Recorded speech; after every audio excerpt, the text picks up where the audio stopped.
Hello and welcome to another maintenance blog. As you know, we've been in the yard lately, and although we did a general blog about it, these set of videos will cover the more detailed aspects of what we actually did there. This first video is about the hull work we did, the epoxy, anti-fouling, a few repairs to the gel coat behind the chain plate, but mostly it's about how we raised the waterline. It's a job that most AML owners usually come round to sooner or later.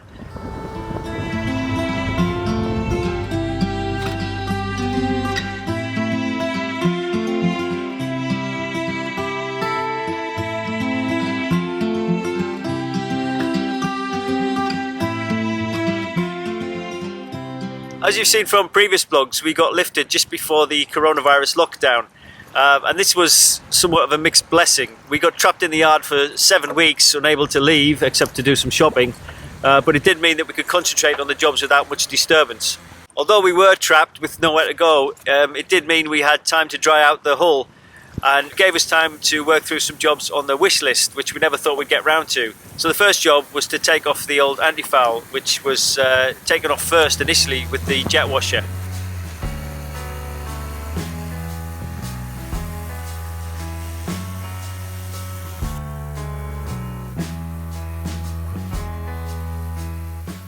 So a week after we were hauled out, Spain went into lockdown, and a lot of the cruisers who were working on the boats at the time returned to their home countries, which meant that the boatyard became eerily quiet.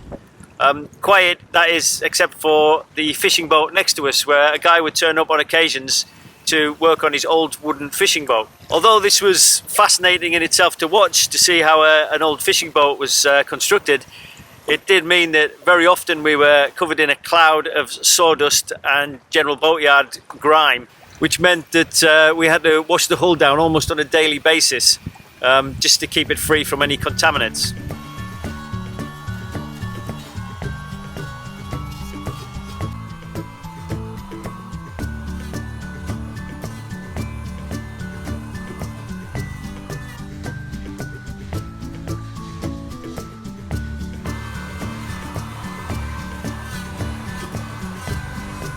So once all the washing down was done, and we got rid of most of the residual antifoul, it was time to sand down and key the epoxy layer below.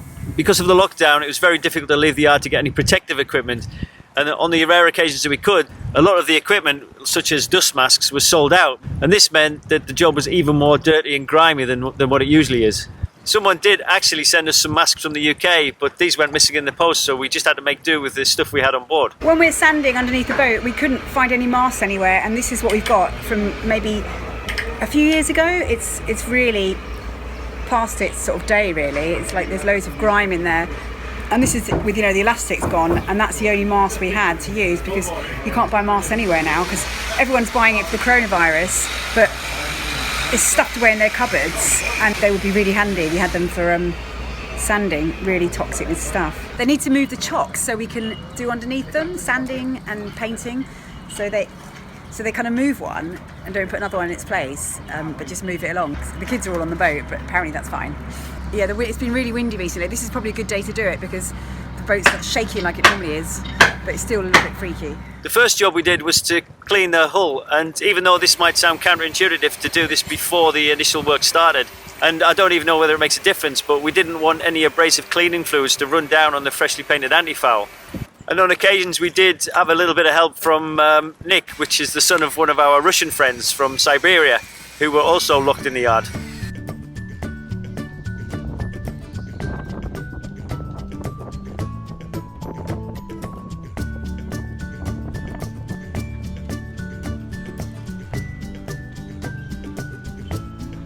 So while the hull cleaning was going on, I had the task of repairing some of the epoxy problems that we'd had below.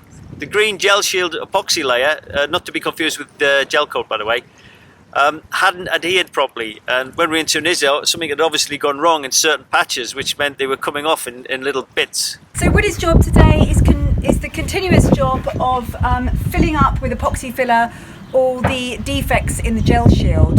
So he's filling that all up, and then we can sand it and clean it, and then put a nice coat of new Gelshield on. This is a two-part epoxy filler, and it's to fill all of the little scratches and dents in the Gelshield which we had put on about 1.5 years ago. So I've got to go through the whole boat and find and fill all these little holes that have appeared, that the Gelshield didn't actually attach to the Gelcoat in some areas, and it's resulted in kind of a bubbling. At first we thought it was osmosis, but there's no bubbling on the Gelcoat itself. It's just between the Gelshield layer and the Gelcoat, so something obviously got in there when the layer was actually being applied. So now I'm going to have to go over with epoxy filler over all those tiny little gaps in the Gelshield and fill it, and then we're going to put another layer of Gelshield over the top. But it's going to be a long job.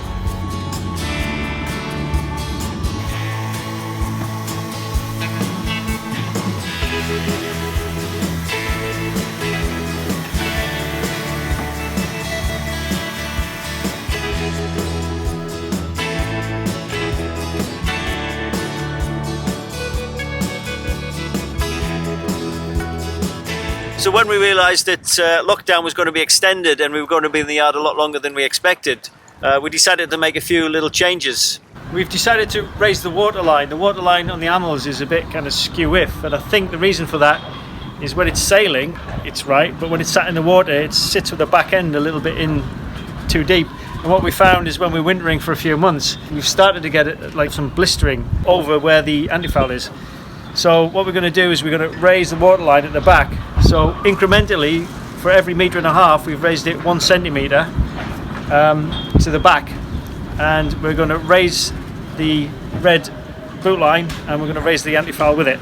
So hopefully when it's sat in the water next time, the waterline should be absolutely parallel with the water. So in the end we got our friend Werner to come and do the lines, because he's the professional, and he's very good at it as well, as you can see.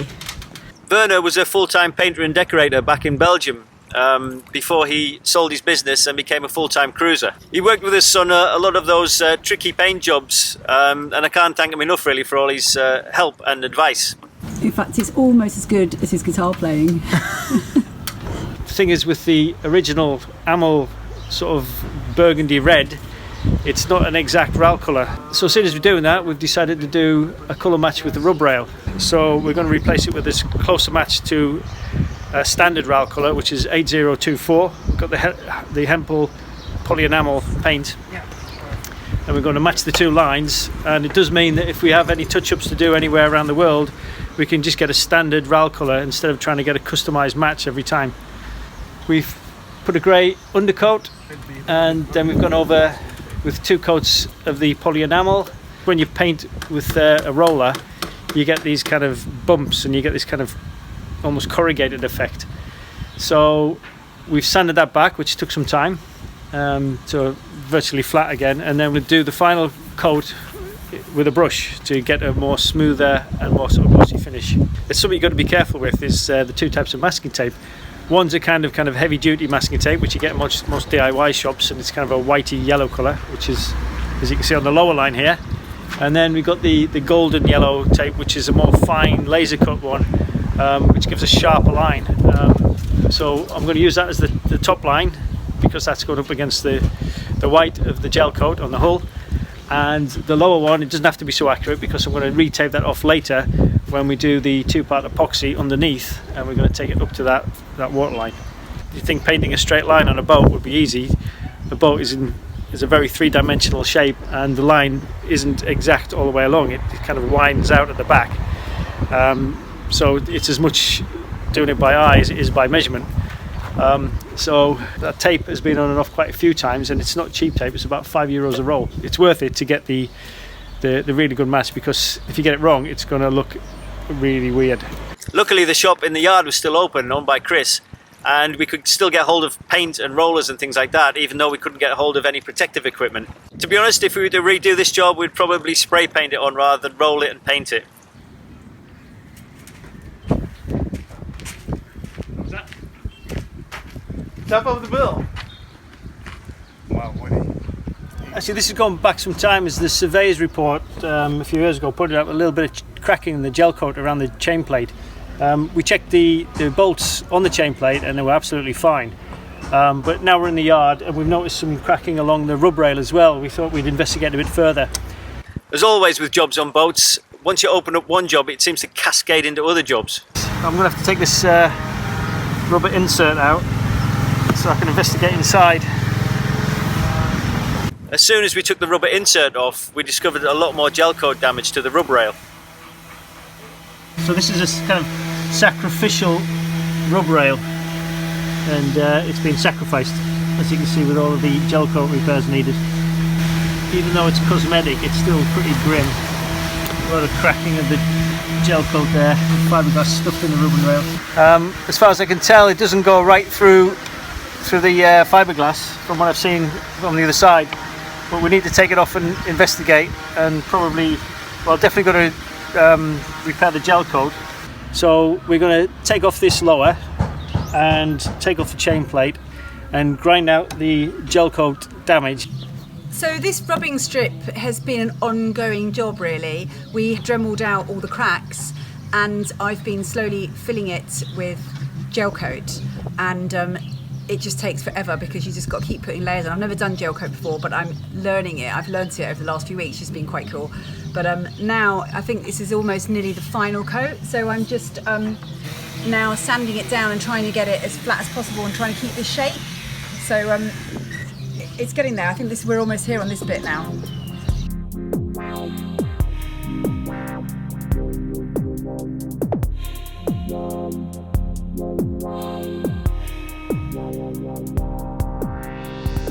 This is my top tip of this month, is if you've had masking tape in place for more than a couple of days, it sticks like glue and it's really difficult to get off.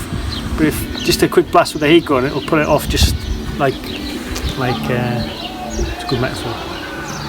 Is it masking or masking? Masking. Do you mean masking tape? There's no R, it's masking. Masking. Masking. Masking As tape. in mask. You can see it's quite cloudy today. We thought the cloud would be quite good because it means you're not really supposed to do it in a lot of sunshine, but if it rains then it's not so good. Okay, so this is the first coat of epoxy that we're putting on the bits that came off from last time. So it's those bits there we're trying to get. We used the grey epoxy layer over the previous green epoxy layer, and then this meant if any damage to the grey layer appeared, we'd be able to see it quite clearly. The good news is that we finally got round to doing the epoxy, and the bad news is that the weather forecast wasn't correct and now it's started to rain slightly, which makes us a little bit nervous because it's not good doing this in any kind of humidity. We just hope that it's all okay and this epoxy works.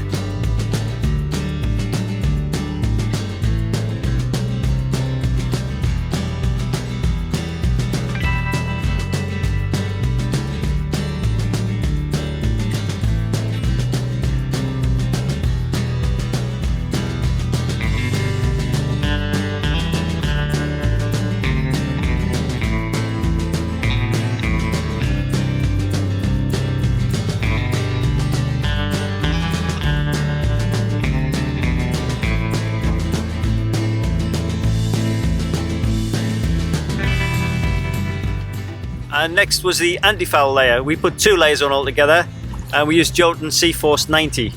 So a good 20 minutes of stirring got it all nicely mixed up and gloopy.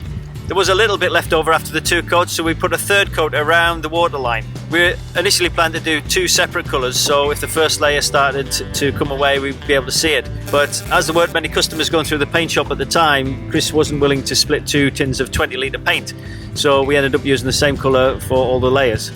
The trick to doing the epoxy and antifoul layers is not to leave it too long between the coats, not to let it dry too much. The advice from Jotun was between 3 hours and 3 days depending on atmospheric conditions. So hopefully this should last us about 2 or 3 seasons. Behind the scenes there was a lot of drama going on, which I've left out in this video because I want to concentrate on the maintenance. But if you do want to see all that, problems with drones and police and the coronavirus in general, then check out the previous blogs. It's gonna go quick.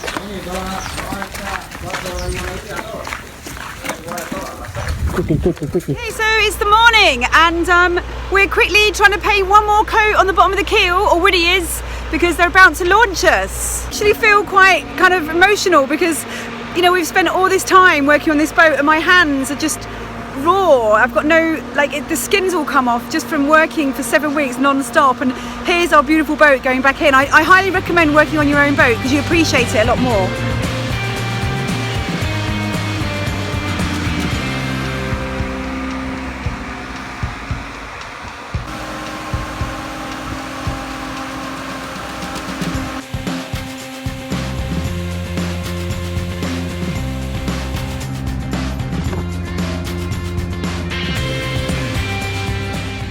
And then we returned to the marina, still in lockdown, but with restrictions lifting, we could at least finish off those loose end jobs.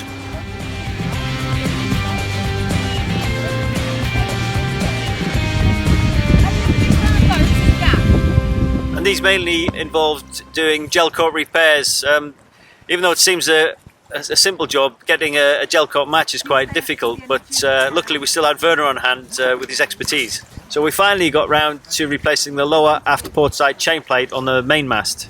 Okay, we just degreased the outside Gelcoat after repairing it, and now Woody's putting in the nuts, and I'm supposed to hold this and fit it over it without touching because there's a lot of Sika flicks on it.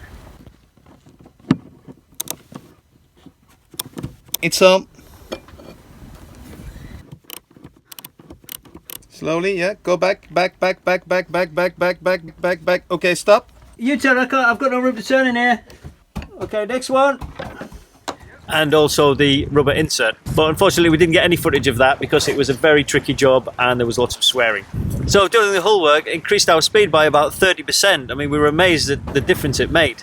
But the results speak for themselves, I think. So let's appreciate that new Waterline with some emotional music.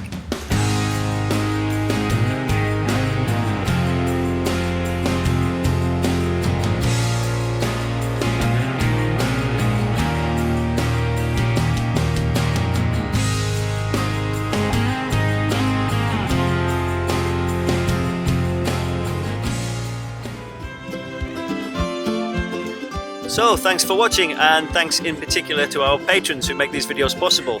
If you would like to contribute towards the making of these videos for no more than the cost of a beer a month, and I do like the occasional beer, then why not consider becoming a patron by following the links in the description below.